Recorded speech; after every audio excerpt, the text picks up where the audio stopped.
Maulang panahon po mga kapango at dahil maulan, magluluto po ako ng nilagang buto-buto ng baboy na may celery para tanggal lansa at mas malasa. Ito po ang ating mga rekado: Baguio beans, celery, patatas, asin, paminta, sibuyas, at pork cubes.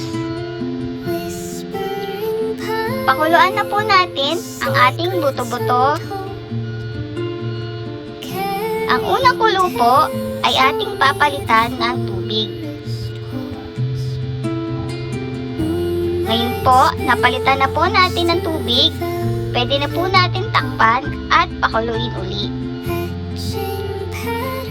Pag kumulo na po, pwede na pong ilagay ang asin at sibuyas.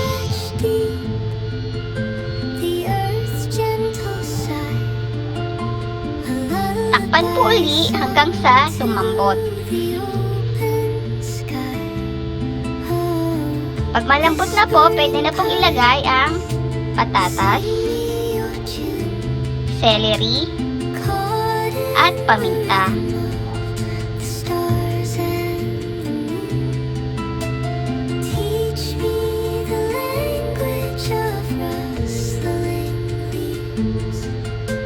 Isabay na rin po natin ang pork cubes, haluin at takpan.